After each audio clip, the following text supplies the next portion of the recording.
What is going on, Neon Nation, and welcome back to the Neon Arcade for some more Cyberpunk 2077 lore, this time on the vehicles in Night City, the history of Superfuel of the Future CHU2, as well as the vehicle manufacturers.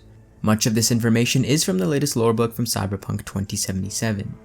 The fossil fuel crises of the late 1980s meant that the world needed to actively look for alternative sources of fuel.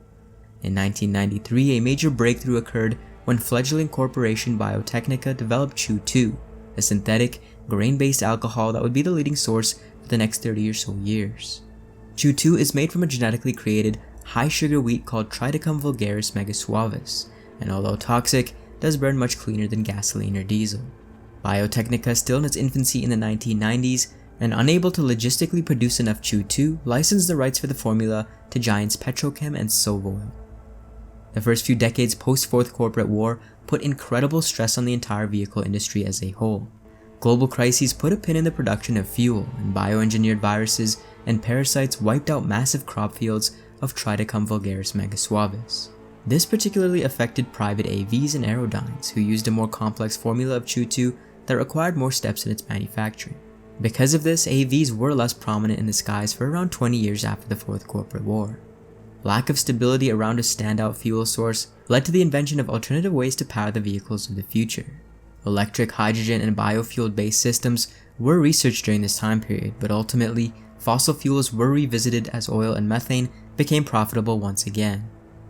In 2041, however, another breakthrough occurred. With electric cars also in the mix, a new technology known as induction wheels came to the forefront, allowing electric cars to amplify their charging, effectively making them self-powering.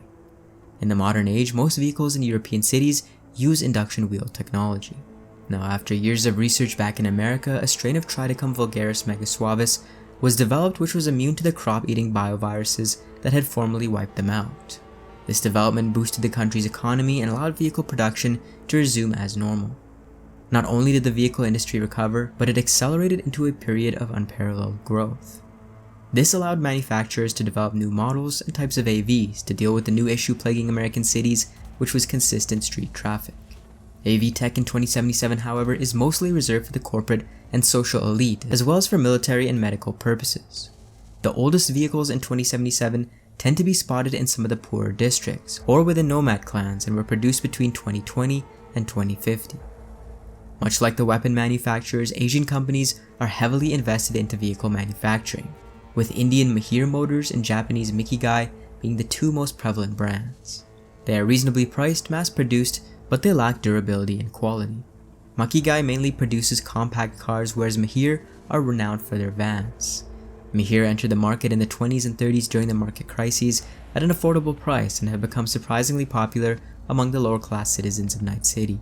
The mid-tier belongs to American manufacturer Thornton and Chinese manufacturer Archer, who first released their vehicles between 2020 and 2050. Both are favorites of the Nomads due to their robust designs perfect for the terrains of the Badlands. Mizutani, another mid-class manufacturer, largely focuses on sports cars better suited for inner-city use. Villafort is another American manufacturer who names their models after famous explorers and conquerors, and are extremely popular amongst wealthier citizens and lower-ranked corporate officials. Chevron is popular for their neo-militaristic designs used by anyone who needs a heavily fortified ride. Now in the muscle car realm, look no further than Quadra with their popular Turbo R and Type 66. The Turbo R, designed and manufactured in Detroit in the mid-50s, was the first American response to Japanese sports cars in the cyberpunk age. The upper echelon of car manufacturers are European. Herrera from Spain and Rayfield from Great Britain both make the fastest and most notable sports cars, as well as the most luxurious limousines. They prioritize crystal dome technology instead of the traditional windshield, which is essentially an LCD screen to view the outside world versus a simple glass windshield. This allows for privacy and protection when needed. Rayfield has also dabbled in AV technology as recently as 2076, with their first project being a luxury aerial vehicle, the Excalibur. Budget-friendly edge runners, or those who can't afford a car, may look towards motorcycles. The iBus specializes in sport bikes popular with street racing gangs, whereas Brennan Cycles makes simple choppers and old-school cruisers. Military ground vehicles are the domain of Arasaka and Militech. Tanks, ACPAs, and carriers for military troops are their specialties. Military AVs and drones fall in a separate category, and although Militech has attempted to capture the market on this front, Zetatech is the standout leader in AV and UAV tech. In 2077, car theft is a massive issue, with more than 100 cars stolen a day. With that being said, most electronic devices with low-level security systems including phones, laptops, and cars are accessed via chip technology called SID, or the Subcutaneous Identification System. Often referred to as SEED and introduced by Arasaka as an identification for its workers, it's now become the global security standard. An SID chip is a small circuit board mounted under the skin. Hacking a car is relatively easy for anyone who has a personal link, as well as any specialized hacking program.